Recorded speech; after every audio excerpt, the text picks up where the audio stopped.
அருட்பெருஞ்சோதி அருட்பெருஞ்சோதி தனிப்பெரும் கருணை அருட்பெருஞ்சோதி. எல்லா உயிர்களும் இன்புற்று வாழ்க, வள்ளல் மலரடி வாழ்க வாழ்க, கொல்லா விரதம் குவளை எல்லாம் ஓங்குக, நல்லோர் நினைத்த நலம் பெறுக, நன்றி நினைத்த எல்லோரும் வாழ்க இசைந்து. உலக மக்களே, அறிவான நண்பர்களே, ஆண்மைநேய ஒருமைப்பாடுடைய அன்பர்களே, வளர்ப்பமானவர்களே, திருவட்பாவிலிருந்து அருப்பஞ்சோதி ஆண்டவருடைய திருவிளையாடல்களை பார்த்து கொண்டிருக்கிறோம். அருப்பஞ்சோதி ஆண்டவருடைய திருவிளையாடல் திருவட்பாவிலே எந்தெந்த காலகட்டத்தில் நடந்தது என்பதையும், இதனால் இந்த உலகிற்கு ஒரு முக்கியத்துவம் வாய்ந்தது என்பதையும் திருவட்பாவிலிருந்தே பார்த்து கொண்டிருக்கிறோம். இந்த பிரபஞ்சம் தோன்றிய காலத்திலிருந்தே 4 யுகங்களிலுமே, கிரேத யுகம், திரேத யுகம், துவார யுகம், கலியுகம், இந்த 4 யுகங்களிலுமே சமயங்களும் மதங்களும் மார்க்கங்களும் தோன்றி அந்த சமயங்களையும் மதங்களையும் மார்க்கங்களையும் உருவாக்கிய கர்த்தாக்களை உருவமாக்கி அதற்கு ஏற்றபடி ஆலயங்களை அமைத்து வழிபாட்டு முறைகளை அமைத்து மக்களை வழிபட செய்து விட்டார்கள். ஒவ்வொரு யுகத்திற்கும் ஆயுள் காலம் உண்டு. அப்போ அந்த ஒவ்வொரு யுகத்திலும் தோன்றிய சமயங்களும் மார்க்கங்களும் மதங்களும் முடிவடைந்த நிலையில் வந்துவிட்டபடியால் மக்களுக்கு தெரியாமல் அதை பின்பற்றி கொண்டிருக்கிறார்கள் என்பதை திருவட்பாவிலே வல்லற்பமானவர்களுடைய விளக்கத்திலிருந்தே நாம் பார்த்து கொண்டிருக்கிறோம். இப்போ சமயங்களும் மதங்களும் மார்க்கங்களும் உருவாகிய காலகட்டங்களில் தனது மகனை இந்த பூலோகத்திற்கு ஒரு தாயின் வழியாக வருவிக்க செய்து, அருப்பெருஞ்சோதி ஆண்டவர் வருவிக்க செய்து மக்களுடைய 51 ஆண்டுகள் உலாவ விட்டு, அதன் பிறகு சுத்த சன்மார்க்கத்தை முதலிலே சமயங்களிலும் மதங்களிலும் மார்க்கங்களிலும் இருக்க செய்து அதன் நெறிமுறைகளை பின்பற்ற செய்து சைவ சமயத்தின் அடையாளமாகிய வழிபாடுகளை செய்து கொண்டும் அந்த சங்கற்ப விகற்பங்களில் ஈடுபட்டு கொண்டும் தன் மகனை ஈடுபட செய்து அதன் பிறகு சுத்த சன்மார்க்கத்தை கொடுத்த பிறகு இதெல்லாம் இனிமேல் உலக மக்களுக்கு தேவையில்லை என்ற காரணத்தினால்தான் தனது அருளால் பெற்றெடுத்த ஒரு ஆண்மகனை ஒரு தாயின் வழியாக இந்த பூலோகத்திற்கு வருவிக்க செய்தார் அருப்பெருஞ்சோதி ஆண்டவர் என்ற நிலையை நாம் பார்த்து கொண்டிருக்கிறோம். 1823ஆம் ஆண்டு தொடங்கிய திருவிளையாடல் 30/1/1874 இரவு 12 மணி வரையிலும் இறைவனுடைய திருவிளையாடல் தொடர்ந்து நடைபெற்று கொண்டிருக்கிறது.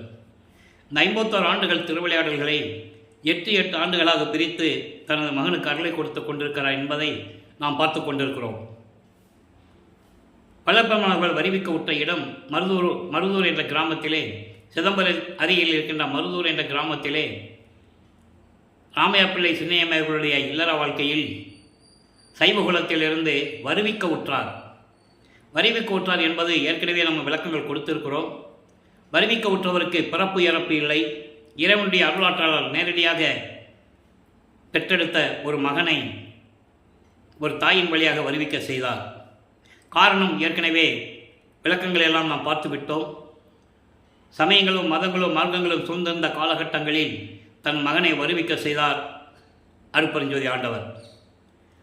அப்படி வருவிக்க உற்றும் போது ஒரு தாயின் கருவறையிலே 10 மாதங்கள் இருக்கும்போது அங்கே இறைவனுடைய திருவிளையாடல் எப்படி நடந்தது என்பதை நாம் ஏற்கனவே விளக்கமாக பார்த்து விட்டோம். தாயின் கருவறை இருட்டாக இருக்கின்ற சொல்லும்போது தன் மகனுக்கு வழிகாட்டியதையும், தனது மகன் பசி என்று கூறும்போது அருளமதம் ஊட்டியதையும், அதன் பிறகு காற்றே வரவில்லையே என்று தன் மகன் கருவறையிலிருந்தே கூறும்போது அருப்பெருஞ்சோதி ஆண்டவர் அமுத காற்று தென்றல் காற்று வீசியதையும் எல்லா திருவிளையாடல்களையும் நாம் விளக்கமாக பார்த்து விட்டோம்.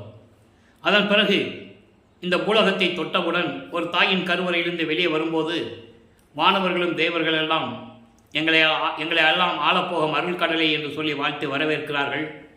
அந்த திருவிளையாடலையும் பார்த்தோம். அதன் பிறகு 5 மாத குழந்தையாக இருக்கும்போது சிதம்பரத்திலே தன் மகனுக்கு எந்தவித உருவம் இல்லாமல் வெளியாக காட்டிய திருவிளையாடலையும் பார்த்தோம். நமது பிள்ளை பெருமானவர்கள் அப்போது 5 மாத குழந்தையாக இருக்கிறார். குழந்தை இறைவனாக இருக்கும்போது தனது தந்தை சிதம்பர ரகசியத்தை காட்டியதை பின்னாளில் திருவற்பாவிலே பாடல்களிலே கூறியதை பாடலில் விளக்கமாக பார்த்து விட்டோம். தில்லை தளத்திடையே திரைதூக்க தரிசித்த போது வெய்வகை மேல் காட்டாதே எந்தனக்கே வெளியாய் காட்டிய மெய்புறவா மெய்ப்பொருளை என்று கூறுவார். வெய்வகை மேல் காட்டாதே என்பது எந்த விதமான உருவமும் இல்லாமலும் ஆடைகள் அணிந்து அணிகலன்களை அணிந்து ஒரு உருவத்தோடு காட்சியளிக்காமல் எனது தந்தை எனக்கு மட்டும் வெளியாக காட்டினார், அதுதான் சிதம்பர ரகசியம், சிவரகசியம் என்று கூறுவார். அந்த நிலைகள் எல்லாம் முடிந்த பிறகு ராமையாப்பிள்ளை அவர்கள் காலமான உடனே சின்னையம்மை அவர்கள் குழந்தைகளை அழைத்து கொண்டு, ஏற்கனவே உங்களுக்கு இல்லற வாழ்க்கையிலே பிறந்தவர்கள் 4 குழந்தைகள் உண்டு. அவர்கள் பிறந்தவர்கள் வல்லப்பமானவர்கள், வருவிக்க உற்றவர் என்பதை நீங்கள் புரிந்து கொள்ள வேண்டும். 2 ஆண் 2 பெண், மொத்தம் 5 குழந்தைகளை கூட்டுவிட்டு பொன்னேரி என்ற பக்கத்திலே சின்னக்காவனம் என்ற ஒரு கிராமத்திலே, அதான் நம்ம பிறந்த ஊர், சின்னையம்மையார் பிறந்த ஊர், அங்கே போகிறாங்க. சில காரணங்களால் அங்கே இருக்க முடியவில்லை. அதன் பிறகு சென்னையிலே குடியேறுகிறார்கள். ஏழுகிணர் பகுதியிலே வீராசாமி முதலியார் தெரு என்ற இடத்திலே ஒரு வீட்டிலே குடியேறுகிறார்கள். நமது குழந்தை இறைவன் வளர்ந்து கொண்டிருக்கிறார். அவரை பள்ளியில் சேர்க்க வேண்டும். பள்ளியில் சேர்க்கிறார்கள். படிக்க முடியவில்லை. அவர் மனம் ஒரு நிலையில் படிக்கிறதுக்கு மனம் இல்லை. காரணம், அங்கே இறைவனுடைய திருவிளையாடல் நடக்கிறது. நான் ஏற்கனவே கூறியது போல, தனது மகன் எந்த ஆசிரியரிடமும் உலகியல் படிப்பையும் இந்த சந்தை படிப்பையும் படிக்கக்கூடாது என்றும், தனது மகன் யாரையும் குருவாக ஏற்றுக்கொள்ளக்கூடாது என்ற நிலை திருவிளையாடல்களின் மூலமாக நாம் ஏற்கனவே விளக்கமாக பார்த்துவிட்டோம். அப்போ வல்லப்பமானவர்கள் வருவிக்க உற்று 8 ஆண்டுகளுக்குள், இந்த 56 ஆண்டுகளை 8 பிரிக்கும் போது 6 8 48 ஆண்டுகள், மீதி 3 வருடங்கள் மேட்டுக்குப்பம் சித்தி வளாகத்தில் என்ன நடந்தது என்பதை பின்னாளில் பார்க்க போகிறோம். இப்போ ஒவ்வொரு 8 ஆண்டுகளிலும் எப்படி தனக்கு இறைவன் அருளை கொடுத்தார், எப்படி திருவிளையாடல் நடந்தது என்பதை பாடல்களின் மூலமாக நாம் பார்த்து கொண்டிருக்கிறோம். 1ஆம் ஆண்டிலிருந்து, வருவிக்க உற்ற 1ஆம் ஆண்டிலிருந்து 8 ஆண்டுகள் வரைக்கும் இறைவனிடமிருந்து எந்த அருளையும் அவர் பெற முடியவில்லை. இறைவனும் அருளை கொடுக்கவில்லை. அப்போ பள்ளிக்கூடத்துக்கு போகாமல் இப்படியே சுற்றிக்கிட்டு இருந்து வீட்டுக்கு வந்தால் வீட்டில் எவ்வளோ பிரச்சனைகள் இருக்குன்னு உங்களுக்கு தெரியும். அந்த நிலையில் அவர் தனிமையான ஒரு இடத்தை மனம் நாடுகிறது, விரும்புகிறது. அப்படி கிடைத்த இடம்தான் கந்தகோட்டம் என்ற ஒரு இடம். அங்கே ஒரு முருகன் கோயில் இருக்கிறது. அங்கே இருந்து கொண்டு காலையில் எந்திரிச்சு போயிட வேண்டியது. வீட்டில் எல்லோரும் தூங்கின பிறகு தான் வர்றது. வீட்டில் இருக்கவங்க தேடுவாங்கல்ல, உலகியல்ல தானே இயற்கை. என்ன ராமலிங்கம் வீட்டை விட்டு போனவன் காணமே, சாப்பிட்டானா சாப்பிடலையான்னு தெரியலையே, எங்கே இருக்கிறான்னு தெரியல என்ற நிலை ஏற்படுகிறது. அப்போ அங்கே இருக்கிறவங்க முருகன் கோயிலுக்கு வர்றவங்க, என்ன ராமலிங்கம் ஏதாவது இறைவனை பற்றி பாட வேண்டியதானே என்று சொல்லும்போது முருகனை பற்றி பாடுகிறார். அது இயற்கையாகவே அந்த ஆற்றல் வருகிறது. அதன் பிறகு 9வது ஆண்டிலே 2வது எட்டில் அடியெடுத்து வைக்கும்போது 9வது ஆண்டில் இறைவன் அவர் முன் தோன்றி எழுந்தருளி, மகனே நீ என்னால் வருவிக்க உற்றவன் என்ற நிலையை கூறுகிறார். அப்போ தான் அவருக்கு தெரியுது. அப்போ அந்த நிலையில் இருக்கும்போது தந்தை தோன்றி, மகனே உனக்கு முன்பருவம் பின்பருவம் காட்டி அருள் செய்வேன் என்று சொல்லி, காரணம் காரியங்கள் எல்லாம் பின்னாளில் உனக்கு தெரிவிக்கப்படும், இப்போது ஞானத்தை பெற்றுக்கொள் என்று சொல்லி மறைந்து விடுகிறார். ஆக இறைவனால் வருவிக்க உற்ற மகன் என்ற நிலை அவருக்கு தெரிகிறது. வெளியே யார்ட்டையும் சொல்ல முடியாது, சொல்லவும் கூடாது. அப்போ இந்த நிலையில் இருக்கும்போது அவர் சமயங்களையும் மதங்களையும் மார்க்கங்களையும் சார்ந்து சைவ குலத்தில் வருவிக்க உற்றதனால் சிவபெருமானை இறைவனாக ஏற்றுக்கொண்டு சிவபெருமானிடம் எப்படி முறையீடு செய்கிறார் என்ற விளக்கங்களை 1ஆம் திருமுறையிலிருந்து திருவருள் முறையீடிலிருந்து 232 பாடலுடைய விளக்கங்களையும் பார்த்துவிட்டோம். தந்தையிடம் முறையீட்டாயிற்று, எந்த விதமான பலனும் இல்லை. தாயிடம் முறையிடுகிறார், வடிவுடைமனை பற்றி பாடுகிறார். அதனுடைய 100 பாடலுடைய விளக்கங்களையும் முழுமையாக பார்த்துவிட்டோம். எந்த விதமான நிலையும் ஏற்படாத நிலையில் இப்போ மறுபடியும் சிவபெருமானை பற்றி பாடுகிறார். சிவநேச வெண்பா என்ற பதிகத்திலிருந்து 4வது பதிகத்திலிருந்து இன்றைய முதல் அதனுடைய பாடல்களுடைய விளக்கங்களை பார்க்க போகிறோம். இப்போ வல்லப்பமானவர்கள் வருவிக்க உற்று 9வது ஆண்டிலிருந்து 16 ஆண்டுகளுக்குள் 2வது எட்டில் என்ன நடந்தது என்பதை பாடலின் மூலமாக நாம் பார்க்க போகிறோம். சிவநேச வெண்பா என்பது இறைவனிடம் முறையீடு செய்வது, சிவபெருமானை பற்றி பாடுவது, எந்த நிலையில் அப்போ வல்லப்பமானவர்கள் இருந்து கொண்டிருந்தார் என்ற நிலையை பார்க்க போகிறோம். வருவிக்க உற்று 9வது ஆண்டிலிருந்து 12 ஆண்டுகளுக்குள் இந்த நிலை தொடர்ந்து கொண்டிருக்கிறது. இப்போ சிவநேச வெண்பா 1வது பாடல் மொத்தம் 100 பாடல்களை கொண்டது.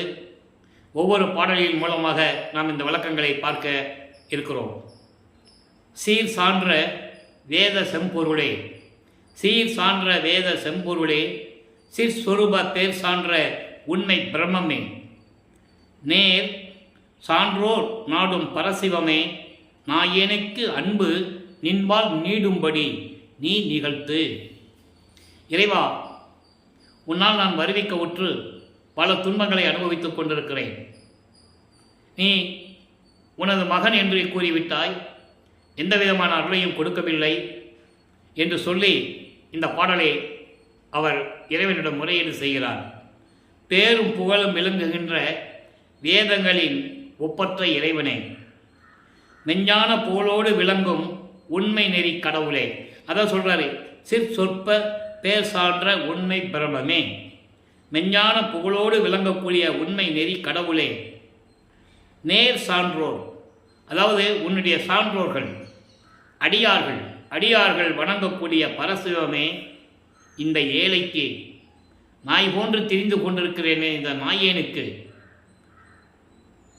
நாயேனுக்கு அன்பு நின்பால் நீடும்படி நீ நிகழ்த்து, உன்னிடம் அன்பு வைக்கும்படி என்னை வழிநடத்து, உன்னிடம் நான் அன்பு வைக்கும்படி நீ என்னை வழிநடத்து, உன்னிடம் காதல் கொள்ளும்படி நீ என்னை வழிநடத்து, என்னை நீ ஏற்றுக்கொள்வாயாக, விரைவில் வந்து எனக்கு அருள வேண்டும் என்று சொல்லி இந்த பாடலை நமக்கு அறியிருக்கிறார்கள். அது இந்த நிலை தொடர்ந்து கொண்டிருக்கிறது. இப்போ இந்த நிலை முடிந்தவுடனே இவர் கலப்பமானவர்கள் 13வது ஆண்டு தொடக்கத்தில் ஞானத்தை பெற்ற பிறகு 13வது ஆண்டு தொடக்கத்தில் முதல் முறையாக திருவொற்றியூர் செல்லுகிறார். அங்கே தியாகராஜனை பற்றி வழிபட்டு ஏதாவது அருளை பெற்றுவிடலாமே என்ற நோக்கத்தில் முதலாக அவர்கள் வசிக்கின்ற இடத்திலிருந்து ஏழுகணர் பகுதியிலிருந்து, இப்போ அந்த இடத்துக்கு பேர் வள்ளலார் நகர்னு பேர், வள்ளலார் நகர். அங்கிருந்து 13வது ஆண்டில் கால் வலிக்க நடந்து செல்லுகிறார் திருவொற்றியூருக்கு. அப்போ 2ஆம் திருமுறை உருவாகிறது. மொத்தம் 113 பதியங்கள், 1207 பாடல்கள். இதுவரை நாம் 30 பதியங்களுடைய விளக்கங்களை பார்த்திருக்கிறோம். அதனுடைய ஒரு சுருக்கம், போக வேண்டியது, தியாகராஜ பெருமானை பற்றி பாட வேண்டியது, எந்த விதமான ரியாக்ஷன் இல்லை, இறைவன் பார்க்குறதில்லை, பேசுறதில்லை. இந்த நிலை தொடர்ந்து கொண்டிருக்கும் போது திருமுல்லை வாயில் செல்லுகிறார். திருமுல்லை வாயிலுக்கு போனால் ஒருவேளை அருளை பெற்றுவிடலாம் என்று சொல்லி திருமுல்லை வாயிலுக்கு செல்லுகிறார். அங்கே இருக்கின்ற சிவபெருமானை மாசிலாமணி, நீ என்னை வருவிக்க செய்துவிட்டு உனது மகன் என்று அறிவித்து விட்டு, நல்லா கவனிக்கணும். இப்போ அவருக்கு சுத்த சன்மார்க்கம் தெரியாது, அருட்பெருஞ்சோதி ஆண்டவர் இறைவன் தெரியாது. இறைவனுடைய திருவிளையாடல் நடந்துகிட்டு இருக்கு சிவபெருமான் ரூபத்தில், சிவபெருமான் வடிவத்தில் இந்த திருவிளையாடல் நடந்து கொண்டிருக்கிறது என்பதை நீங்கள் புரிந்து கொள்ள வேண்டும். ஏன்னா சமயங்களையும் மதங்களையும் மார்க்கங்களையும் சொல்லப்பட்ட நெறிகளை இவர் பின்பற்றி கொண்டு இருக்க வேண்டும். சிவபெருமானை வணங்க வேண்டும், நமச்சிவாயா சிவாய நம போன்ற மந்திரங்களை சொல்லி கிரியை நிலையில் இருக்க வேண்டும். சரியை கிரியை யோகம் என்ற 12 நிலைகளில் அவர் இருக்க வேண்டும். அப்போது சைவ சமயத்தின் அடையாளமாகிய திருநீரை பூசிக்கொண்டும் உத்தராட்சமலை போட்டுக்கொண்டும் நமச்சிவாயா சிவாய நம என்று மந்திரங்களை சொல்லி வழிபட்டு கொண்டிருக்க வேண்டும். அந்த நிலையில் மாசிலாமணியிடம் முறையீடு செய்கிறார். என்னை வருவிக்க செய்துவிட்டு என்னை கால் கடுக்க கால் வலிக்க நடக்க செய்கிறாய். நான் உன் மகன் அல்லவா, இதை பார்த்து நீ இறங்க வேண்டாமா? உன்னை பார்க்க வந்தால் ஏன் வந்தாய், எதற்கு வந்தாய் என்று கேட்காமல் ஊமை போல் நின்று கொண்டிருக்கிறாயே என்றெல்லாம் கூறுவார். அந்த பாடலுடைய விளக்கங்களை எல்லாம் பார்த்து விட்டோம். மனம் நெகிழும், மனம் உருகும், அப்படிப்பட்ட பாடல்கள்.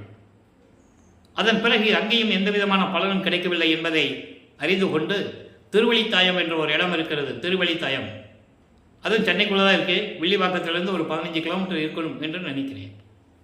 அங்கே போய் அங்கே இருக்கிற சிவபெருமானை பற்றி பாடுவார். ஏன்னா அந்த காலகட்டங்களில் இருந்த இறைவனுடைய திருவிளையாடல் நடந்த இடங்கள் அந்த இடங்கள் இருந்து இருக்கிறது. அங்கே போய் மனம் உருகி பாடுவார். கந்த துணியை கட்டிகிட்டு இருக்க, எனக்கு ஒரு துணியை கொடு, நானும் கட்டிக்கிட்டு நிற்கிறேன். பெற்ற மகனை தெருவில் விட்டு விட்டாரே என்ற பழியும் இழிச்சொல்லும் உன்னை வந்து அடையுமே சூழுமே என்றுதான் நான் வருத்தப்படுகிறேன். என் தந்தையே, அந்த நிலைக்கு என்னை ஆளாக்காதே. நான் படுகின்ற துன்பமெல்லாம் என்னோடு இருக்கட்டும், நீ விரைவில் வந்து எனக்கு அருள வேண்டும் என்றெல்லாம் சொல்லி பாடுவார். எந்த நிலையும் உருவாகவில்லை. அதன் பிறகு அங்கேயே நான் திருமுல்லை வாயிலுக்கும் திருவழித்தாயத்துக்கும் இனிமேல் வர முடியாது, இந்த வயதிலே நான் கால் வலிக்க நடந்து வந்து கொண்டிருக்கிறேன், இனிமேல் வர முடியாது என்று சொல்லி அங்கே திருவொற்றியூருக்கு மட்டும்தான் செல்லுகிறார். அங்கே பதிகம் 30வது பதிகத்திலே நெஞ்சு உறுத்த திருநேரிசை என்ற பாடலிலே 16வது பாடலை பார்த்து கொண்டிருக்கிறோம். இதுவரை 15 பாடலுடைய விளக்கங்களை பார்த்திருக்கிறோம். இன்று 16வது பாடல். மனதிடம் சொல்லுவது போல மனதை ஒரு நிலைப்படுத்துகிறார். மனம் அலைபாய்ந்து கொண்டிருக்கிறது, அந்த மனதை ஒரு நிலைப்படுத்துகிறார். இதே முறையீடை சுத்த சன்மார்க்கத்தை பெற்ற பிறகு அருட்பெருஞ்சோதி ஆண்டவரிடம் எப்படி முறையீடு செய்வார் என்ற நிலையை நாம் பார்க்க போகிறோம். இப்போ வல்லப்பமானவர்கள் 16 ஆண்டுகளுக்குள் இருந்து கொண்டிருக்கிறார். அதை மட்டும் நீங்கள் நல்லா ஞாபகம் வச்சுக்கணும். இப்போ திகழ்கின்ற ஞான செழுஞ்சுடரை மனதிடம் சொல்லுகிறார். வானோர் புகழ்கின்ற தெய்வத்தை, போதம் நிகழ்கின்ற ஒற்றிக் கனியை, உலகுடைய நாயகத்தை, வெற்றி துணையை நெஞ்சே வேண்டு. மனதிடம் சொல்லுகிறார், மனமே நீ ஒரு இடத்தில் முதலில் நில். தாவும் மானு போல தாவிக்கொண்டிருக்கிறாய். அந்த பாட்டுடைய விளக்கத்தை இன்னைக்கு நம்ம 6ஆம் திருமுறையில் பார்க்க போகிறோம். சுத்த சன்மார்க்கத்தை பெற்ற பிறகு இந்த முறையீடு எப்படி இருக்கு, இங்கே சிவபெருமானை சொல்லும்போது எப்படி இருக்கிறது, சுத்த சன்மார்க்கத்தை பெற்ற பிறகு முறையீடு எப்படி இருக்கிறது என்பதை நீங்கள் கவனிச்சுக்க வேண்டும். திகழ்கின்ற ஞான செழுஞ்சுடரை, பிரபஞ்சம் முழுவதும் ஒளி வீசிக் கொண்டிருக்கின்ற இறைவனை, வானவர்கள் அதாவது தேவர்கள் வணங்குகின்ற கடவுளை, மெஞ்ஞானத்தோடு திருவொற்றியூரிலே இருக்கும் இறைவனை, உலகங்களை காக்கக்கூடிய இறைவனை, நமக்கு அருளை கொடுக்கும் இறைவனை, நமக்கு துணையாக இருக்கக்கூடிய இறைவனை மனமே நீ வணங்கு என்று சொல்லுகிறார். ஆக வல்லப்பமானவர்கள் 16வது ஆண்டுகளுக்குள் இருக்கும்போது இந்த நிலைகள் தொடர்ந்து கொண்டிருக்கிறது. 2வது எட்டு முடிந்தவுடனே 3வது எட்டு தொடக்கத்தில் நிலைகள் மாறுகிறது. 3ஆம் திருமுறை உருவாகிறது. மொத்தம் 19 பதியங்களும் 235 பாடல்களுடைய விளக்கங்களை முழுமையாக நாம் ஏற்கனவே பார்த்து விட்டோம். அதனுடைய ஒரு சுருக்கம், ஏன்னா 17வது ஆண்டிலிருந்து 24 ஆண்டுகளுக்குள் நமது பிள்ளை பெருமானவர்கள் தோன்றும் துணையான காலத்தில் அங்கே என்ன நடந்தது, திருவொற்றியூரில் என்ன நடந்தது. இப்போ திருவொற்றியூர் மட்டும்தான் அவர் போயிட்டு இருப்பார். அப்போ திருவொற்றியூரில் என்ன நடந்தது என்பதை 3ஆம் திருமுறையிலிருந்து பார்த்து கொண்டிருக்கிறோம். ஏற்கனவே விரிவான விளக்கங்கள் ஏற்கனவே சொல்லியாச்சு. அதனுடைய சுருக்கம், ஏன்னா அது சொன்னால் தான் அடுத்த பகுதிக்கு நம்ம போக முடியும். அப்போ அந்த 19 பதிகங்களிலும் இப்போ காட்சிகள் மாறுகிறது, ஆண்டுகள் உருண்டோடுகிறது. இப்போ இறைவன் காட்சி கொடுக்கிறார். அங்கே இருக்கிற தியாகராஜ பெருமான் காட்சி கொடுக்கிறார். சிவபெருமான் காட்சி கொடுத்து மறைந்து விடுகிறார். இவர் பாட பாட அவர் காட்சி கொடுக்கிறார், காட்சி கொடுத்து மறைந்து விடுவது. இந்த நிலைகள் தொடர்ந்து கொண்டிருக்கும் போது அதன் பிறகு தேர்களை வச்சு திருவிழா வீதி வழியாக தேரில் வச்சு கொண்டு வருவாங்க. திருவிழா வீதி என்று சொல்லுவார். அப்போ வரும்போது ஒவ்வொரு தெருவிலை நிற்கும் போது காட்சி கொடுப்பாரு, மறைஞ்சிருவார். இந்த நிலை தொடர்ந்து கொண்டிருக்கிறது. அப்போ அவருக்கு மனம் மிகவும் ரொம்ப துயரத்தில் இருக்கிறார். என்னடா இது, இப்படி இருந்தும் கூட நம்ம அருளை பெற முடியவில்லை என்ற நோக்கத்தில் இருக்கும்போது நாம் போனதான் பார்த்துக்கிட்டு காட்சி கொடுத்து மறைஞ்சிடுறாரு. நம்ம போகாமையே நமது கஷ்டங்களை எல்லாம் நாரையிடம் கிளிகளிடம் சொல்லி தூது அனுப்புவேன் என்று சொல்லி நாரையையும் கிளிகளையும் இவருடைய கஷ்டத்தை சொல்லி தூது அனுப்புவார். அந்த பாடல்கள் எல்லாம் நாரையும் கிளியும் நாட்டூரும் தூது என்ற பதிகத்தில் இருக்கின்ற பாடல்கள் எல்லாம் அற்புதமாக இருக்கும்.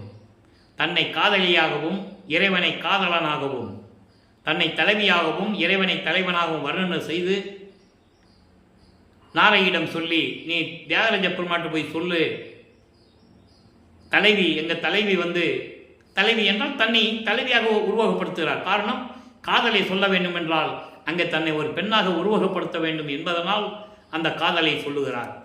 இறைவன் மீது என்ற காதலை வெளிப்படுத்துகிறார். படுக்கிறது இல்லை, தூங்குறது இல்லை, குளிக்கிறது இல்லை, தலை சீவி கொண்டையில் பூ வைக்கிறது இல்லை என இவரை ஒரு பெண்ணாக உருவப்படுத்தினால் அது சொல்லுவார். இந்த நிலையில் இருக்கும்போது நாரையே, நீங்கள் இறைவனிடம் போய் சொல்லி எனது நிலையை கூறுங்கள் என்று சொல்லி அனுப்புகின்ற நிலையில் அந்த பாடலை நமக்கு அருளியிருப்பார்கள். எந்த விதமான பதிலும் இல்லை. அதன் பிறகு கிளிகளை கூட்டத்தோடு அனுப்புவார், அதற்கும் பதில் இல்லை. இந்த நிலைகள் இருக்கும்போது அதன் பிறகு வந்த பதியங்களிலெல்லாம் நாம் 18 பதியங்களிலும் இருக்கின்ற பாடல்களை நாம் விளக்கமாக பார்த்து விட்டோம். இறுதியாக 19வது பதிகத்தில் காதல் மாட்சி என்ற பதிகத்திலே இந்த 10 பாடல்களில் இருந்து இவரை பார்த்து சிவபெருமான் திருவழியாக ஓடுவதையும் இவர் ஓட்டத்தை பிடிக்க முடியவில்லையே என்று கூறுவதையும் அந்த 10 பாடல்களிலே தெளிவாக பார்த்து விட்டோம். இப்போ சிவபெருமானை பற்றி பாடுவது, அங்கே இப்போ காட்சி கொடுத்துட்டு நேராக இவர் பக்கத்தில் வருவார். பக்கத்தில் வரும்போது இவர் மெய் மறந்து நிற்பார். எப்படி இன்னைக்கு நமக்கு அருளை கொடுத்த மெய் வந்து இருக்கும்போது கன்னத்தை கிள்ளுவது, கொஞ்சுவது, பேசுறது இல்லை, சும்மா செய்கையிலேயே தலைமுடிய அப்படியே தடவி விடுறது, தலையை தடவி விடுறது, முதுகை தட்டி விடுறது, கன்னத்தை கிள்ளி விடுறது, இப்படி ஒவ்வொரு பாடலிலும் நமக்கு அருளி இருப்பார்கள். இவர் அப்போ மெய் மறந்து இருக்கின்ற நிலையிலே இவரை திரும்பி பார்க்காமல் அப்படியே தெருவழியாக ஓடுவதையும், இவர் பின்னாலே ஓடி போய் ஓட்டத்தை பிடிக்க முடியவில்லை என்று சொல்லுவதையும் பாடல்களிலே விளக்கமாக பார்த்து விட்டோம். அப்போ அங்கே இருக்கின்றவங்க கேட்பாங்கள்ல, ஏன்னா எல்லாமே பழக்கமாயிட்டாரு, அங்கேயே இருக்கிறதுனால அங்கே இருக்கிற வட்டாரங்களில் இவர் பேர் ராமலிங்கம் என்ற பெயரும் அவரும் எல்லாருக்கும் பழக்கமாயாச்சு. அப்போ கேட்பாங்கல்ல, என்ன ராமலிங்கம் தெருவழியாக ஓடுறேன்னு கேட்கும்போது, சிவபெருமான் ஓடினார், நான் பிடிக்க போனேன், பிடிக்க முடியலன்னு சொல்லும்போது அவங்க கேலி பண்ணுவாங்கல்ல. இந்த கலியுகத்தில் இதெல்லாம் நடக்கிற காரியமா என்று கூறுவார்கள். அது பாடல்களிலே உண்டு. கலியுகம் அப்போ முடியலை, 1900 ஆண்டுகளிலே கலியுகம் முடியுது. இந்த நிகழ்வு நடக்கும்போது 1847 ஆண்டு. அப்போ வல்லப்பமானவர்களுக்கு வருவிக்கவுற்று 24 ஆண்டுகள் ஆகிறது. நான் ஏற்கனவே கூறியது போல வல்லப்பமானை பற்றி கூறும்போது அவருக்கு வயது இல்லை, அவர் ஒவ்வொரு யுகத்திலையும் இருந்தவர் என்ற நிலையை திருவெட்பாவிலே நாம் கண்கூடாக பார்த்திருக்கிறோம். அப்போது 24 ஆண்டுகள் இருக்கும்போது இந்த நிலை ஏற்படுகிறது. இவர் அவங்க கேட்க கேள்விக்கு பதில் சொல்லுவார். அதுக்கு ஒரு தனியாக பதிகம் பாடல்கள் உண்டு. நீங்கள் என்ன சொன்னாலும் சரி, அவங்க சொல்லுவாங்க, அப்படியே இருக்கட்டுமே, சிவபெருமானே இருக்கட்டுமே, இப்போ நீ போய் அவனை போய் என்ன பண்ண போகிற, கழுத்தில் பாம்பு வச்சிருக்காரு, கட்டி பிடிச்சா கொத்துமே, மண்டை ஓடுகளை போட்டிருக்காரு, கட்டி பிடிச்சா அவன் மார்புகளை இடிக்குமே, இப்படியெல்லாம் சொல்லுவாங்க, கேலி பண்ணுவாங்க. அப்போது அப்படியெல்லாம் கேலி பண்ணுறதையெல்லாம் மனதில் வைத்துக்கொண்டு நீங்கள் என்ன சொன்னாலும் சரி, என்றாவது ஒரு நாள் நான் இறைவனுடைய அருளை பெற்று விடுவேன் என்று சொல்லுவதையும் அந்த பாடலுடைய விளக்கங்களையெல்லாம் பார்த்து விட்டோம். இப்போ 24 ஆண்டுகள் ஆகியும் வருவிக்கவுற்று 24 ஆண்டுகளையும் எந்த விதமான அருளை பெற முடியாமல் தவித்துக் கொண்டிருக்கின்ற காலகட்டத்தில் 4வது எட்டில் அடியெடுத்து வைக்கிறார்.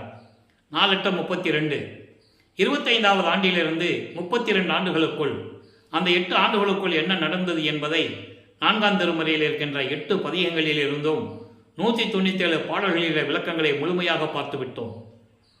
அன்பு மாலை, அற்பகாச மாலை, பிரசாத மாலை, ஆனந்த மாலை, பத்தி மாலை, சௌந்தரிய மாலை, அபராத மன்னிப்பு மாலை, அதிசய மாலை, இப்படி 8 பதியங்களில் இருக்கின்ற பாடல்களை முழுமையாக நாம் பார்த்துவிட்டோம்.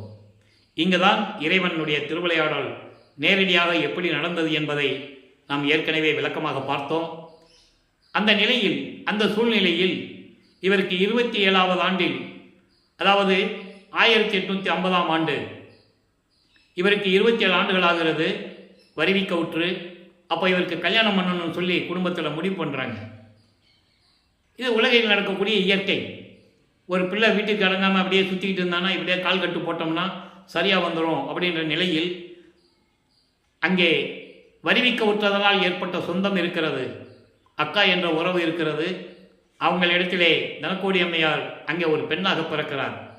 இது இறைவனுடைய திருவிளையாடல். ஏற்கனவே பாடல்களிலே கூறியிருக்கிறார்.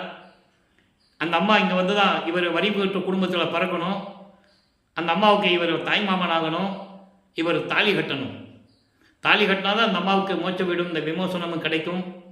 சஞ்சீதம், பிராரத்தம், அகாமியம் போன்ற கர்ம வினைகளெல்லாம் நீங்க வேண்டும் பூலோகத்திலே. அதற்காக அந்த அம்மா அந்த அம்மா வந்து இங்கே இந்த குடும்பத்தில் வந்து பிறக்கிறாங்க. அந்த அம்மா இந்த பூமியில் இருந்துட்டு தான் போகிறாங்க கடைசி வரைக்கும். நல்லா புரிஞ்சுக்கணும். அப்போ இந்த நிலையிலே கல்யாண ஏற்பாடுகள் நடந்து கொண்டிருக்கிறது. முதல்ல முடியாதுன்னு தான் சொல்லுவார். அப்புறம் ஒரு சாமியார்கிட்ட கூட்டு போவாங்க.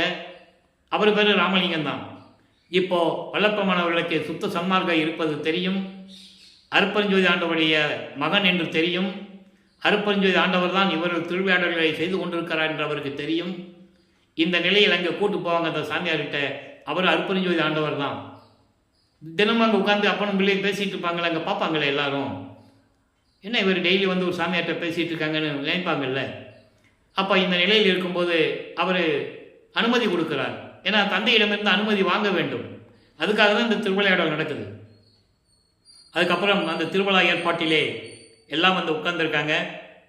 அதே போல் வானவர்களும், அதாவது பதத்தலைவர்களாகிய பிரம்மன், திருமால், ருத்திரன் போன்றவர்களும், தேவர்களும், ரிஷிகளும், முனிவர்களும், சித்தர்களும், சத்தர்களும் சக்திகளும் எல்லாருமே வந்து மணமக்களை வாழ்த்துவதற்காக அங்கே அமர்ந்து கொண்டிருக்கிறார்கள்.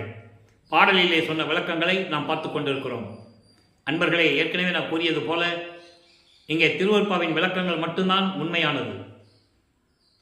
வேண்டுமென்றோ கதை சொல்லுவதோ அதாவது கற்பனையில் சொல்லுவதோ அல்ல, திருவருட்பாவில் இருக்கின்ற விளக்கங்கள். அப்போ இந்த நிலையில் இருக்கும்போது திருமணம் நடந்து முடிகிறது. அங்கே திருமணத்திலே தன் தந்தையும் தாயும் வந்து தன்னை வாழ்த்தவில்லை என்ற அவருடைய மன இயக்கம் எப்படி இருந்தது என்பதை திருவருட்பாவினுடைய 4ஆம் திருமுறையிலே இருக்கின்ற பாடல்களின் மூலமாக திரு அருட்பிரகாசமாலை என்ற பதியத்தில் இருக்கின்ற 100 பாடலுடைய விளக்கங்களை பார்த்து விட்டோம். இப்போ இவர் வந்து உலகப்பற்றை நீக்கணும், இறைவனுடைய 5வது நிலையில் இருந்து கொண்டிருக்கிறார். இவரை அறியாமலேயே மற்ற நிலைகளை கடந்து விட்டார்.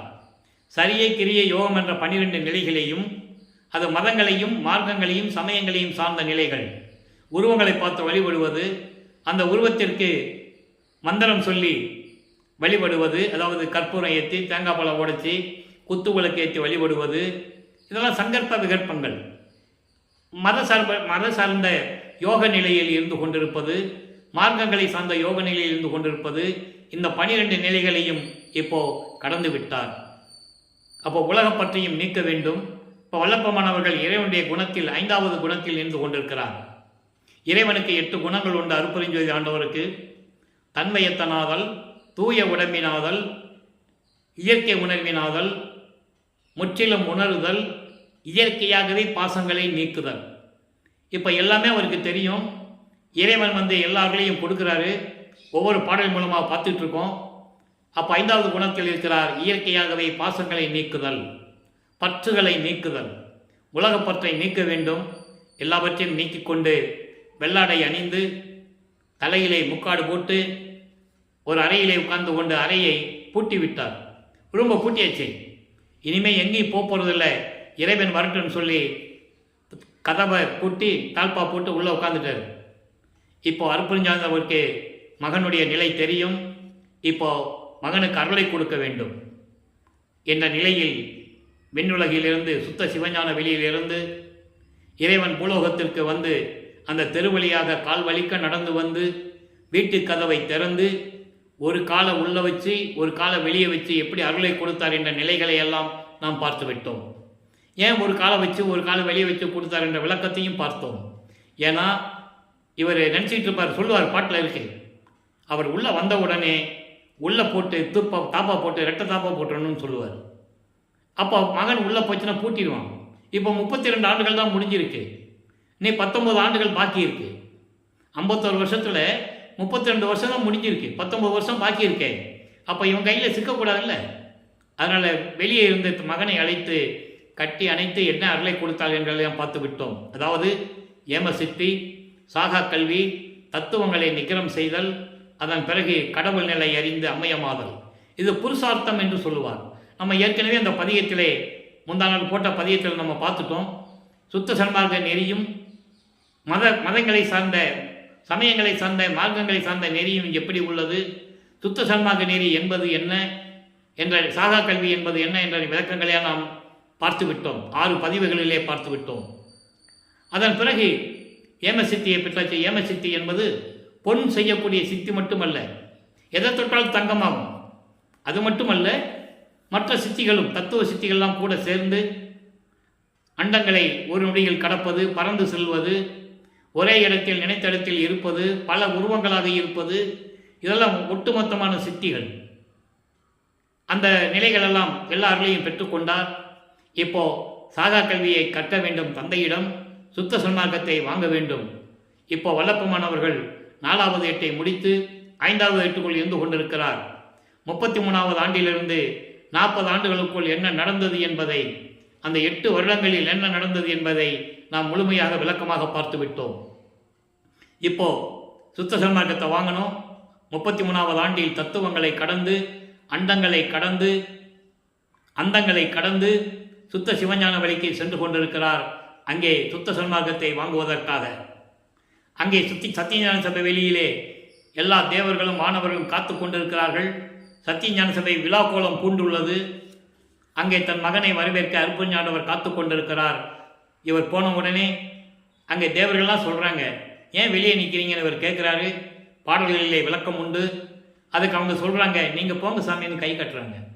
நீங்கள் தான் தகுதியானவர், நீங்கள் போகலாம், நீங்கள் போங்க, நாங்கள் வெளியே இருக்கிறோம் அப்படின்னு சொல்லுவார். காரணம், பிற்காலத்தில் அதை நமக்கு விளக்கமாக கூறியிருப்பார்கள். சபைக்குள்ளே செல்ல வேண்டுமென்றால் புலையும் கொலையும் தவிர்த்து இருக்க வேண்டும். உயிர்களை கொலை செஞ்சிருக்கக்கூடாது, மாமிச உணவுகளை சாப்பிட்டிருக்கக்கூடாது. அவங்க தான் சத்தியஞான சபைக்குள் போகிறதுக்கு தகுதியானவர்கள், சுத்த சன்மார்க்கத்தில் இருப்பதற்கு தகுதியானவர்கள் என்பதை பாடலின் மூலமாக தெளிவாக பார்த்து விட்டோம். தன் மகனை வரவேற்கிறார். மகனே, இந்த ஆடைகளெல்லாம் களைந்துவிட்டு புனித நீராடி புத்தாடை அணிந்து மங்கள கோலத்துடன் வருவாயாக. உனக்கு மணிமுடி சூட்ட வேண்டும். 2.5 நாளிகை தான் பாக்கி இருக்கிறது, மீதம் இருக்கிறது, விரைவில் வருவாயாக என்று கூறுகிறார். தந்தையின் கட்டளையை ஏற்று அதேபோல வந்து அமர்கிறார். மகனுக்கு மணிமுடி சூட்டி சுத்த சன்மார்க்கத்தை பெற்றுக்கொள் மகனே என்று சொல்லி சுத்த சன்மார்க்கத்தை கொடுக்கிறார். அதனால் பாடல்களிலே சொல்லுவார். அந்த பாடலுடைய விளக்கத்தை எல்லாம் பார்த்து விட்டோம். பெரிய சிவானுபவத்தால் சுத்த சன்மார்க்கம் பெற்றேன், இரவாமி உற்றேன் கான் தோழி என்று கூறுவார். உள்ளத்தை தோழியாக வர்ணனை செய்து அந்த அனுபவ மாலை பாடலுடைய விளக்கங்களை மொத்தமாக 100 பாடலுடைய விளக்கங்களையும் தெளிவாக பார்த்து விட்டோம். அப்போ அந்த அளவுக்கு சுத்த சன்மார்க்கத்தை பெற்றுக்கொண்டு சாகா கல்வியை தந்தையிடம் கற்றுக்கொள்ளுகிறார். சாகா கல்வி கற்பதை ஏற்கனவே பாடலின் மூலமாக பார்த்தோம். மெய்யருள் வியப்பிலையும் அருட்பெருஞ்சோதி அகவலில் இருக்கின்ற பாடலின் மூலமாக தெளிவாக பார்த்து விட்டோம். மெய்யருள் வியப்பிலே ஒரு பாடல் உண்டு. நாகாதிபனும் அயனும் மாலும் நறுமுறுமெனவே. நாகாதிபன் என்பது இந்திரன். இந்திரனும் பிரம்மனும் திருமாலும் முகத்திலே கோபத்தை வைத்துக்கொண்டு தங்களுக்கு இந்த சாகா கல்வியினுடைய நெறிகள் கிடைக்கவில்லையே என்று வருந்திக் கொண்டு பொறாமைப்பட்டு கொண்டிருந்த காலகட்டத்தில் இந்த பாடல்களை நமக்கு அருளி இருக்கிறார்கள். இதெல்லாம் எங்கே நடக்குது? சுத்த சிவஞான வெளியில் நடக்குது. அங்கே இருக்கிற சத்தியஞான சபையிலே. அந்த சபையை தான் இங்கே மக்களுக்காக இங்கே வடலூரிலே உலக மக்களுக்காக நமக்கு அருளியது. அதே நிலை மக்களால் அங்கே போக முடியாது. அதுக்காக தான் உலக மக்களுக்காக சத்தியஞான சபையை வல்லப்பமானவர்கள் இங்கே நமக்கு பூலோகத்திலே அருளியது. இந்த பிரபஞ்சத்திலேயே இறைவனால் கட்டப்பட்ட ஒரே இடம் வடலூரில் இருக்கின்ற சத்தியஞான சபை ஒன்றுதான். மற்ற ஆலயங்களும் சரி, மதங்களை சார்ந்த, மார்க்கங்களை சார்ந்த, சமயங்களை சார்ந்த ஆலயங்கள் எல்லாம் மன்னர்களாலும் ஜமீன்தார்களாலும் பெரியவர்களாலும் அந்த குலத்தலைவர்களாலும் கட்டப்பட்டதாக இருக்கும். நீங்கள் வரலாறு எடுத்து படித்தால் தெரியும். அப்போ இந்த நிலையில் இருக்கும்போது சாகா கல்வியை கற்றுக்கொண்டு நேராக பூலோகத்திற்கு திரும்புகிறார். திரும்பிய உடனே இங்கே கருங்குழியிலே உறைவிடமாக கொண்டுள்ளார். கருங்குழியிலே எப்படி உறைவிடமாக கொண்டுள்ளார் என்ற விளக்கத்தையும் பார்த்தோம். அந்த நிலையில் தான் இருந்த 9 ஆண்டுகள் இருந்த கருங்குழியில் இருந்த போது அருட்பெருஞ்சோதி ஆண்டவரும் மகனும் எப்படியெல்லாம் உரையாடி பிற்காலத்தில் எப்படியெல்லாம் நிகழ்த்த வேண்டும் என்ற நிகழ்ச்சிகளை எல்லாம் கூறுவதை பாடலின் மூலமாக பார்த்து விட்டோம். அப்போ தான் இருந்த இடத்திற்கு தண்ணீரால் விளக்கரித்த இல்லம் என்ற பெயரை ஏற்படுத்திவிட்டு, அதுவும் திருவிளையாடல் தான். அந்த வீட்டுக்காரம்மா முத்தையலம்மா வந்து வெங்கட்ட ரெட்டியாருடைய துணைவியார் முத்தையலம்மாள். அந்த அம்மா வந்து என்னன்னு நினச்சி செம்பு தண்ணியில் அந்த செம்பை வைக்கும்போது அதில் தண்ணி இருக்கிறது இவருக்கு தெரியும், அந்த அம்மாவுக்கு தெரியாது. மறந்து போய் வைக்கிறாங்க. இறைவனுடைய திருவிளையாடல் நடக்குது அது. அப்போ இவர் அந்த அம்மா எங்கேயோ வெளியூருக்கு போயிட்டு வந்த பிறகு கேட்குறாங்க, சாமி நான் மறந்து போய் தண்ணியை வச்சுட்டு போயிட்டேனே, எப்படி விளக்கு எரிஞ்சதுன்னு கேட்பாங்க. அப்போ இவர் சொல்லுவார், இறைவன் திருவிழா எல்லாம் நடந்ததுமா, சுகமாக இருந்தது, ஒன்றும் பிரச்சனை இல்லை என்று சொல்லும்போது அந்த அம்மா திருப்திப்படுவாங்க. ஏன்னா அது சொல்லக்கூடாது. இவர் தான் யார் என்ற நிலையை அவர் சொல்லக்கூடாது என்ற நிலை இறைவன் அருளால் நடந்தது. அதனால் அந்த இடத்திற்கு தண்ணீரால் விளக்கரித்த இல்லம் என்ற பெயரை ஏற்படுத்திவிட்டு ஜீவகான ஒழுக்கத்தை உலக மக்களுக்கு சொல்ல வேண்டும். நாம் ஏற்கனவே ஜீவகானி ஒழுக்கத்தை ஏற்கனவே பதிவு செய்து விட்டோம். 3 நாட்களுக்கு முன்னால் பதிவு செய்திருக்கிறோம். நீங்கள் பார்க்கலன்னா நீங்கள் பார்த்துக்கலாம். ஜீவகானி ஒழுக்க உலக மக்களுக்கு தெரியப்படுத்த வேண்டும் என்றால், ஜீவகானி ஒழுக்கம் என்பது பசி, பிணி, தாகம், இச்சை, எளிமை, பயம், கொலை. இங்கே பசியும் கொலையும் பரஜீவகாரணியம், மீதெல்லாம் அபரஜீவகாரணியம். அப்போ பசியை போக்கக்கூடிய ஒரு இடம் வேண்டும். ஜீவகாரணி ஒழுக்கத்தை நடத்த வேண்டும், உலக மக்களுக்கு தெரியப்படுத்த வேண்டும். அதே நேரத்தில் இங்கே ஒரு தர்மசாலையை உருவாக்க வேண்டும் என்ற நோக்கத்தில் அருட்பெருஞ்சோதி ஆண்டவரும் வல்லற்பமானும் ஏற்கனவே பேசியபடி அந்த பார்வோர் மக்களிடம் பேசி அந்த இடத்தை பெற்றுக்கொண்டபடி 23/5/1867 தர்மசாலையை நிறுவி அன்றே அணைய அடுப்பை மூட்டி பசியோடு வருகின்றவர்களுக்கு பசியை போக்கிக் கொண்டிருக்கிறார் வல்லப்பெருமான் அவர்கள். இப்போ வல்லப்பெருமான் அவர்கள் 6வது எட்டில் இருந்து கொண்டிருக்கிறார். 6×48 48 ஆண்டுகளுக்குள் வரிவிக்க விட்ட 48வது ஆண்டில் என்ன நடந்தது தர்மசாலையிலே என்பதை தான் இப்போ நம்ம லைவாக பார்த்துட்டு இருக்கோம். அப்போ இறைவனிடம் முறையீடு செய்கிறார். முறையீடு செய்யும்போது பதிகம் 8 6ஆம் திருமுறை மாயை வலிக்க அழுங்கள் எல்லாரையும் பெற்றுக்கொண்டார். இருந்தாலும் இறைவனிடம் மாயைகளை நீக்க வேண்டும் என்று கூறுகிறார். அழுங்கள் என்பது வேண்டுவது, வேண்டுவது உறுதியாக சொல்லி வேண்டுவது. அப்போ மாயை வலிக்க அழுங்கள் என்பது மாயைகளையும் மயக்கங்களையும் நீக்க வேண்டும் என்று இறைவனிடம் முறையீடு செய்கிறார். இந்த நிலையில் இருக்கும்போது இந்த பாடல் உருவாகிறது. நான் ஏற்கனவே சொன்னது போல சமயங்களிலும் மதங்களிலும் மார்க்கங்களில் இருக்கும்போது எப்படி சிவபெருமானை வேண்டினார், சுத்த சன்மார்க்கத்தை பெற்ற பிறகு அந்த வித்தியாசம் உங்களுக்கு தெரியணும். சமயத்தின் தலைவன் சிவபெருமான், சைவ சமயத்தின் தலைவன் சிவபெருமான். சைவ சமயத்தின் அடையாளம் திருநீர் பூசிக்கொள்ளுவது, குங்குமட்டு கொள்ளுவது, தாடி வளர்த்துக் கொள்வது, உத்தராட்சமலை போட்டுக்கொள்வது எல்லாம் இருக்கும். அது அவங்களுடைய சுதந்திரம். அந்த மதத்தை சார்ந்தது, அந்த சமயங்களை சார்ந்தது. இன்னும் அதை அவர்கள் பின்பற்றி கொண்டிருக்கிறார்கள். அது அவர்களுடைய விருப்பம். அதே நேரத்தில் சுத்த சன்மார்க்கத்துக்கு வந்த பிறகு சுத்த சன்மார்க்கத்தின் நிலை என்ன என்பதை ஏற்கனவே உத்தரஞான சிதம்பரம் மாலையிலே நாம் எல்லா விளக்கங்களையும் பார்த்துவிட்டோம். ஒத்தாரையும் இழிந்தாரையும் நேர்கண்டு உவக்க ஒத்தாரை வாழ்விப்பது உத்தரஞான சிதம்பரமே. ஒத்தார் என்பது சுத்த சன்மார்க்கத்தை சேர்ந்தவர்கள். இழிந்தார் என்பது இழிந்த நிலையில் இருக்கின்றவர்கள் அல்ல, துர்மார்க்கத்தை சேர்ந்தவர்கள், சமயங்களையும் மதங்களையும் மார்க்கங்களையும் சார்ந்தவர்கள். அவர்களை தான் இழிந்தவர் என்று சொல்லுகிறார். அவர்களுக்கு பரிகாரம் தான் உண்டு. தந்தை மகனிடம் சொல்லுவார், நீ பார்த்து தான் அகலை கொடுக்கணும், மற்ற பேர்களை நீ என்கிட்ட விட்டு நான் பார்த்துக்கிறேன்னு சொல்லுவார். அந்த நிலைகளெல்லாம் பார்த்தோம். அதன் பிறகு 1869ஆம் ஆண்டு நீதிமன்றத்திலே எப்படி வழக்கு நடந்தது, இவர் எப்படி அங்கே எழுந்தருளினார், எப்படி விளக்கம் கொடுத்தார், நீதிபதிக்கு எப்படி காட்சி கொடுத்தார் என்ற விளக்கங்களை எல்லாம் தெளிவாக பார்த்து விட்டோம். அந்த வழக்குடைய சாராம்சம் ஆறுமுக நாவலார் என்ற ஒரு புலவனால் அங்கே வடலூரிலே ராமலிங்க பிள்ளை என்றவர் எந்த இலக்கியம் கற்காமல், எந்த கல்லூரியிலும் புலவர் பட்டம் வாங்காமல் பாடல்களை தவறாக எழுதி கொண்டு திருவொற்பா என்று பெயரிட்டுக் கொண்டு திருமுறைகள் என்று அழைத்துக் கொண்டிருக்கிறார். திருமுறைகள் என்பது தேவாரம், திருவாசகம் போன்ற நூல்கள் தான். எனவே அந்த திருவொற்பா பாடல்களை, திருவொற்பாவை மறுப்பா என்று அறிவிக்க வேண்டும். சாதிகளையும் மதங்களையும் மார்க்கங்களையும் அவர் சாடியிருக்கிறார். எங்கள் மனதிற்கு புண்படுகிறது, நாங்கள் காலங்காலமாக பின்பற்றி கொண்டிருக்கிறோம் என்று சொல்லி அந்த வழக்கு விசாரணைக்கு வருகிறது.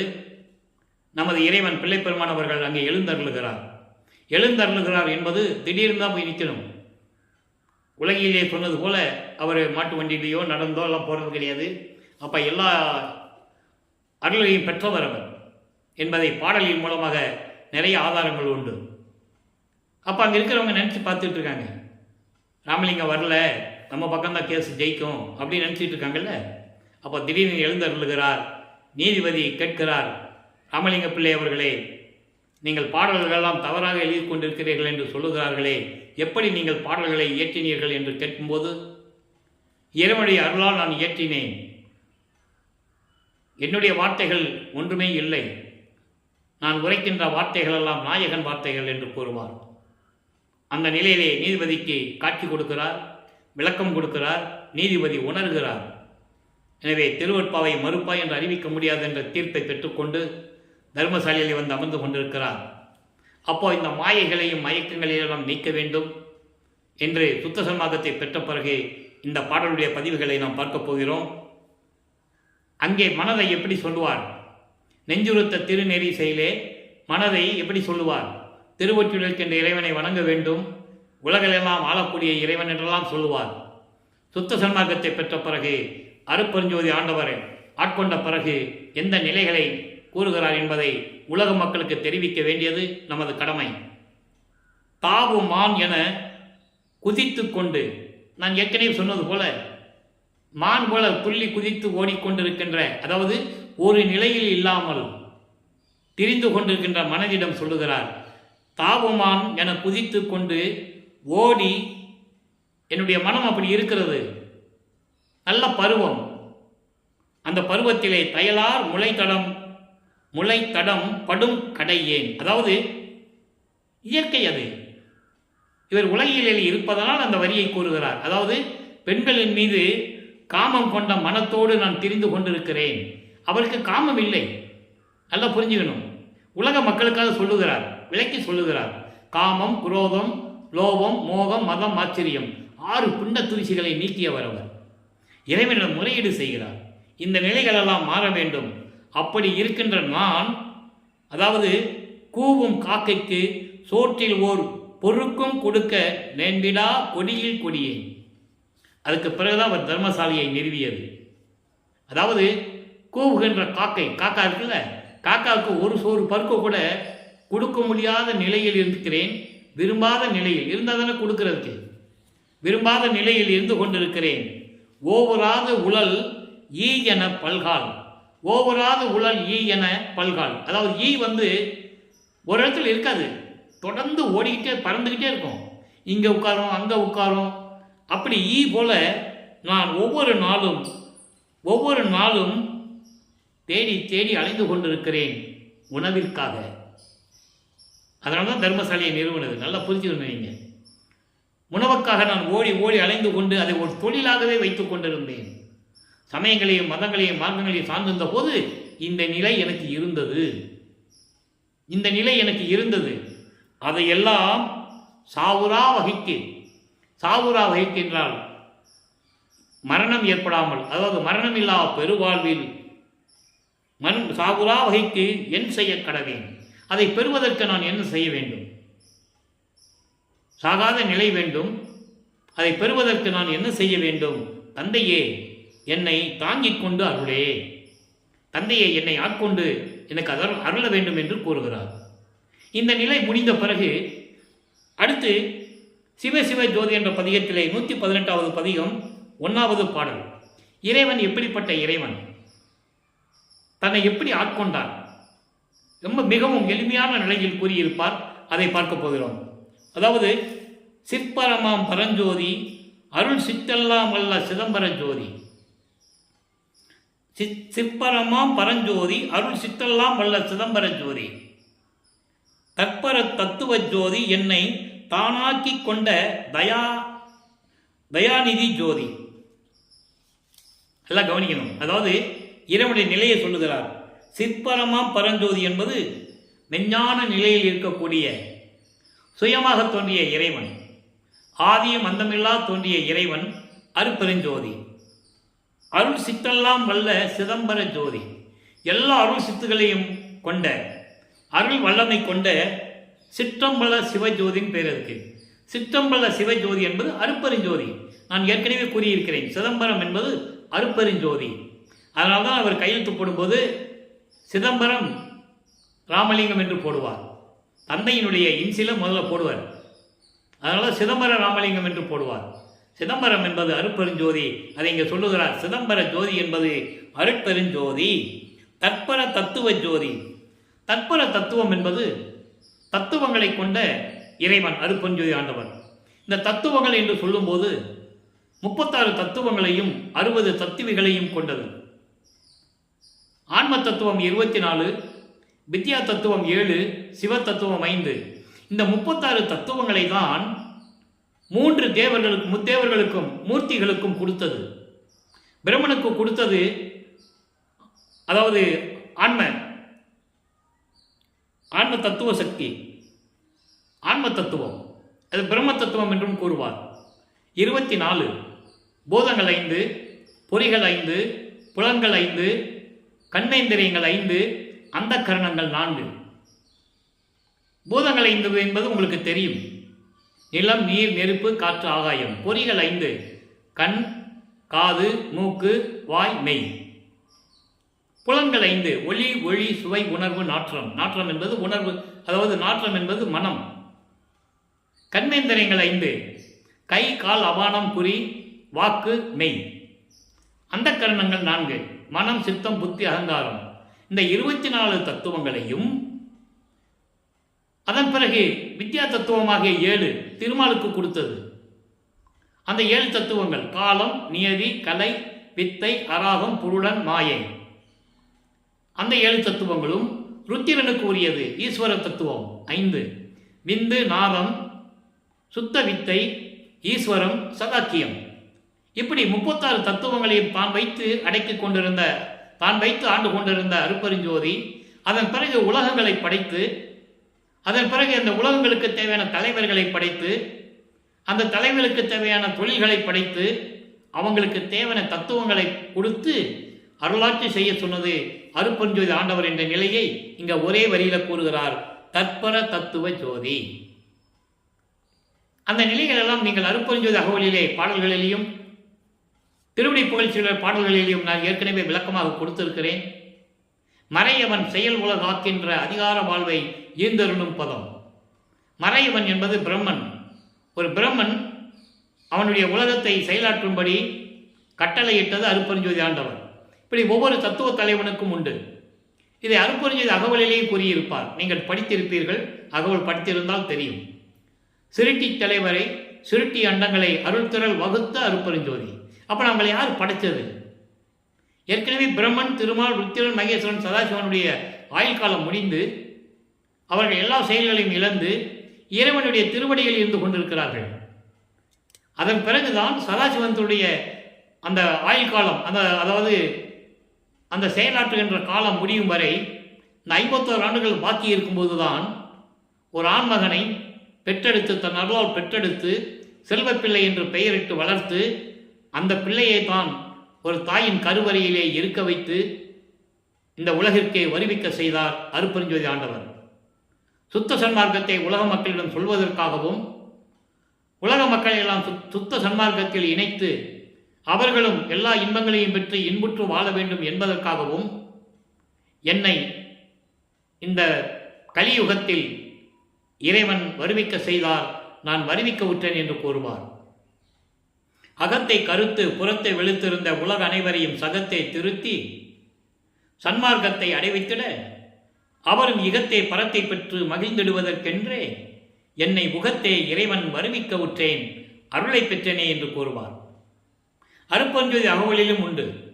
ஆன்ற சன்மார்க்கம் அணிபெற என்னைத்தான் ஈன்று அமுதளித்த இனிய நற்றாயே என்ற பாடல் உண்டு. வருவித்த வண்ணமும் நானே, இந்த மாநிலத்தை செய்யும் வண்ணமும் தானே தெரிவித்து அருளுற்றி பாரீர் என்று கூறுவார். என்னையும் இரக்கந்தன்னையும் ஒன்றாக இருக்க இசைவித்து மன்னி வாழ்வுற வருவித்த கருணை வள்ளல் நீ என்று கூறுவார். ஆக தான் ஏன் வருவிக்க உற்றேன் என்ற நிலையை பாடலின் மூலமாக தெளிவாக நமக்கு அருளி இருக்கிறார்கள் என்பதை விளக்கமாக பார்த்துவிட்டோம். என்னை தானாக்கி கொண்ட தயாநிதி ஜோதி. நானும் அவரும் வேறு வேறு இல்லை. என்னை தானாக்கி கொண்டார். எல்லா அருளையும் கொடுத்து தானாக்கி கொண்டார். அப்படிப்பட்ட தயாநிதி ஜோதி, அருள் செல்வம் மிகுந்த தயவும் கருணையும் கொண்ட அருட்பெருஞ்சோதி ஆண்டவர் என்று கூறுவார். இதை ஒரு பாடலிலே கூறுவார். நான் தானானான், தான் நானானேன், நானும் தானும் ஆனோம். தேனானான், உள்ள முழுதும் தித்தித்து குழாவுகின்றான். வானானான், ஞான மன்றில் குழாவுகின்றான். கோனானான், என்னுள் குழாவுகின்ற கோமானை என்று கூறுவார். ஒரு பாடலில் உண்டு. ஆக அந்த வழியைத்தான், அந்த நிலையைத்தான் இங்கே கூறுகிறார். என்னை தானாக்கி கொண்ட தயாநிதியே என்று கூறுகிறார். ஆக வல்லப்பமானவர்கள் இந்த பூலோகத்திற்கு வருவிக்கவுற்று 48 ஆண்டுகள் முடிவடைந்த நிலையில் இங்கே தர்மசாலையிலே இருந்து கொண்டிருக்கிறார். காலங்கள் நெருங்கி கொண்டிருக்கிறது. இப்போ இங்கிருந்து கிளம்பும்போது மேட்டுக்குப்பம் போகும்போது அந்த இடத்தை எப்படி தேர்வு செய்கிறார்கள் என்பதை பாடலின் மூலமாக நாம் பின்னாளில் பார்க்க போகிறோம். இப்போ வல்லப்பமானவர்கள் தர்மசாலையில் இருக்கின்ற வரை நாம் இறைவனுடைய திருவிளையாடலை பார்த்து கொண்டிருக்கிறோம். இன்று 318வது பதிவு, எபிசோடு 318வது எபிசோடு. நீ கொஞ்ச நாள் இங்கே ஓடும். அதன் பிறகு நாம் மேட்டுக்குப்பத்தில் என்னென்ன நடந்தது அந்த 3 ஆண்டுகள் என்பதையும், அங்கே அகவல் எழுதியது, கொடிகட்டி சன்மார்க்க கொடிகட்டி பேருபதேசம் செய்தது, ஞான சரியை நமக்கு அருளியது, இந்த நிலைகள் தான் அங்கே பார்க்க போகிறோம். அதன் பிறகு இறைவன் தன் மகனோடு இரண்டர கலந்து அருட்பெருஞ்சோதி ஆண்டவரான நிலையையும் பார்க்கப் போகிறோம். எனவே அன்பர்களே, இன்று பார்த்த பதிவில் வல்லப்பமானவர்கள் இந்த மூலகத்திற்கு வருவிக்க உற்று 48 ஆண்டுகளிலும் எந்தெந்த நிலையில் ஒவ்வொரு 8 ஆண்டுகளிலும் எப்படி இறைவன் திருவிளையாடல் செய்தார் என்பதை நாம் பாடலின் மூலமாக தெளிவாக பார்த்து கொண்டிருக்கிறோம். எனவே அன்பர்களே, நீங்களும் தினமும் இந்த பதிவை பார்த்து இறைவன் அருட்பெருஞ்சாண்டவர் எப்படிப்பட்ட இறைவன், சுத்த சன்மார்க்க நெறிகள் எப்படிப்பட்ட நெறிகள் என்பதை நாம் ஏற்கனவே விளக்கமாக கூறியிருக்கிறோம். எனவே ஜோதி வடிவில் இருக்கின்ற அருட்பெருஞ்சோதி ஆண்டவரை வணங்கி மகாமந்திரம் சொல்லி அருட்பெருஞ்சோதி அருட்பெருஞ்சோதி தனிப்பெருங்கனை அருட்பெருஞ்சாண்ட மகாமந்திரத்தை உச்சரித்து புலையும் கொலையும் தவிர்த்து, அதாவது மாமிசம் சாப்பிடுவதை நிறுத்தி, உயிர்களை கொலை செய்தவதை நிறுத்தி, உயிரின் மேல் இரக்கம் கொண்டு, உயிர் நேயம் கொண்டு, அதான் சுத்த சன்மார்க்கத்தின் லட்சியம் என்று சொல்லுகிறார். சுத்த சன்மார்க்கத்தின் முக்கிய லட்சியமாகிய ஆன்மநேய ஒருமைப்பாட்டுரிமை எங்களுக்குள் எக்காலத்தும் எவ்விடத்தும் எவ்விதத்தும் எவ்வளவும் விலகாமல் நிறைந்து விளங்க செய்வித்து அருளல் வேண்டும் என்று கூறுவார். நம்மளும் அதே நிலையில் இருந்து கொண்டு ஆன்மநேய ஒருமைப்பாடோடு இருந்து கொண்டு இறைவனை வணங்கி இறைவனுடைய செல்வங்களையும் அருள்களையெல்லாம் பெற்றுக்கொண்டு இந்த வையகத்திலே நீங்கள் வாழ்வாங்கு வாழ வேண்டும், நோயற்ற வழி நீங்கள் வாழ வேண்டும் என்று இறைவனுடைய தயவாலையும் கருணையாலையும் வாழ்த்து விடைபெறுகிறேன். இந்த வள்ளலார் ஊழியன். மீண்டும் நாளை சந்திப்போம். நன்றி, வணக்கம். அருட்பெருஞ்சோதி அருட்பெருஞ்சோதி தனிப்பெருங்கருணை அருட்பெருஞ்சோதி. நாளையும் இறைவனுடைய திருவிளையாடல் தொடரும். கண்டு மகிழ்ந்து இறைவன் அருளை பெற்றுக்கொள்ளுங்கள்.